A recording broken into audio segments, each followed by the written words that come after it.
Hi guys, finally James கேமரோனோட Avatar Fire and Ice release ஆயிடுச்சு. எத்தனை பேர் இந்த படத்தை தேட்டரில் போய் பார்த்தீங்க கமெண்ட்டில் சொல்லுங்கள். லிட்டரலி இந்த மூவி வந்து மூவியாக மட்டும் இல்லாமல் நல்ல எக்ஸ்பீரியன்ஸ்னு கூட சொல்லலாம். ஏன்னா இந்த படம் ஸ்டார்ட் ஆகி முடிகிற வரைக்குமே வேற ஒரு உலகத்தில் இருந்து வந்த மாதிரி தான் ஃபீல் கொடுத்துச்சு. அதுக்காகவே ஜேம்ஸ் கேமரோனை ஒன்ஸ் அகைன் பாராட்டே ஆகணும்.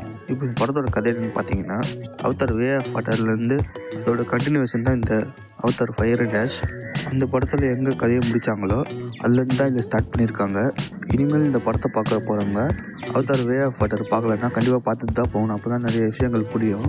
அடுத்ததாக படத்தோட ஸ்க்ரீன் பிளே பொறுத்த வரைக்கும் இதோட டியூரேஷன் 3 hours 17 நிமிஷம் வருது. இன்டர்வெல்லாம் சேர்த்தா 3.5 மணி நேரம் ஆகுது ஓவராலாகவே. இந்த 3.5 மணி நேரமும் எனக்கு எந்த இடத்துலையும் போரிங்காக ஃபீலே ஆகலை. அந்தளவுக்கு ஸ்க்ரீன் பிளேயை ரொம்ப எங்கேஜிங்காகவே கொண்டு போயிருந்தாங்க.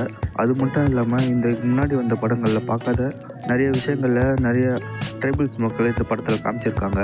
அதுக்கப்புறம் இந்த அவதார்ஸ்க்கும் வேற ஒரு ட்ரைபிள்ஸ் குரூப் இருக்காங்க. அவங்களுக்கும் இவங்களுக்கும் நடக்கிற பகைகள் இதெல்லாம் ரொம்ப நல்லாவே காமிச்சிருந்தாங்க சொல்லணும். அண்ட் ஃபேண்டசி எலிமெண்ட் ட்ராமாஸ்லாம் ரொம்ப நல்லாவே ஒர்க் ஆகிடுச்சு. அண்ட் காமெடியும் எமோஷனும் ரொம்ப நல்லாவே பண்ணியிருந்தாங்கன்னு சொல்லணும். அண்ட் எமோஷனல் சீக்வன்ஸை பார்க்கும்போது கண்டிப்பாக நிறைய பேர் கண்ணீர் விட வாய்ப்பு இருக்குது. ஏன்னா அந்தளவுக்கு கேரக்டர் டெவலப்மெண்ட் சூப்பராகவே பண்ணியிருந்தாங்கன்னு சொல்லணுங்க. அண்ட் மியூசிக் வைஸாக பார்க்கும்போது பேக்ரவுண்ட் ஸ்கோர் ரொம்ப தரமாகவே பண்ணியிருந்தாங்கன்னு சொல்லணும்.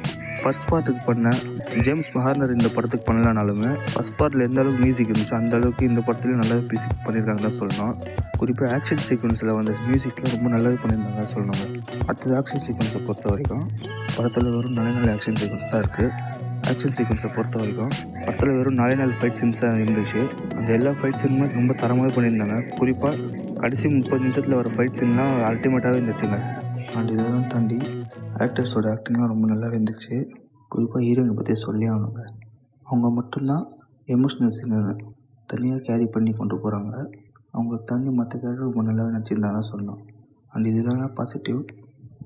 அண்ட் நெகட்டிவ் பற்றி சொல்லணும்னா, இந்த படத்துக்கு டியூரேஷன் எந்த அளவுக்கு பாசிட்டிவ் பாயிண்ட்ஸாக அமைஞ்சதோ அதுக்கேற்ற மாதிரி நெகட்டிவ் பாயிண்ட்ஸாக அமைஞ்சதுன்னு சொல்லணும். ஏன்னா இப்போல்லாம் இன்ஸ்டாவில் ரீல்ஸ் பார்க்குற கல்ச்சர் வந்ததுக்கப்புறம் ஒரு 2 மணி நேரம் படத்தில் 5 நிமிஷம் ட்ராமா இருந்தாலுமே லேகுன்னு சொல்கிற கவிஞ ஃபார்ம் இருக்குது. அதே லேகுன்னு சொல்லும்போது கிட்டத்தட்ட இந்த படம் 3.5 மணி நேரம் இருக்கும்போது நிறைய பேர் தேட்டரில் போரிங்காக ஃபீல் ஆகிருக்கும். ஏன்னா படத்தில் ஆக்ஷன் சீக்வன்ஸ் கம்மியாக இருந்தாலும் ட்ராமாஸ் வந்து நிறைய ஃபோக்கஸ் பண்ணியிருக்காங்க. எனக்கு தெரிஞ்சு இது மட்டும் நெகட்டிவாக இருந்துச்சு படத்துலேயே. மற்றபடி ஓவராலாக எனக்கு இந்த படம் நல்லாவே ஒர்க் ஆச்சு. அண்ட் இந்த வீக்கெண்டுக்கு உங்கள் குழந்தைங்களால் கண்டிப்பாக போய் தாராளமாக பார்க்கலாம். குழந்தைங்களும் ரொம்ப நல்லா என்ஜாய் பண்ணலாம் சொல்லணும். அண்ட் படம் தமிழ் டப்பில் இருக்குது. அது நல்லாவே பண்ணியிருக்காங்க. தாராளமாக தமிழ்லேயே பார்க்கலாம். ஓகே கைஸ், நீங்கள் இந்த படத்தை பார்த்துருந்தீங்கன்னா உங்கள் பேர் என்ன கமெண்ட்டில் சொல்லுங்கள். வீடியோ பிடிச்சிருந்தா லைக் சப்ஸ்கிரைப் பண்ணுங்கள். Bye guys.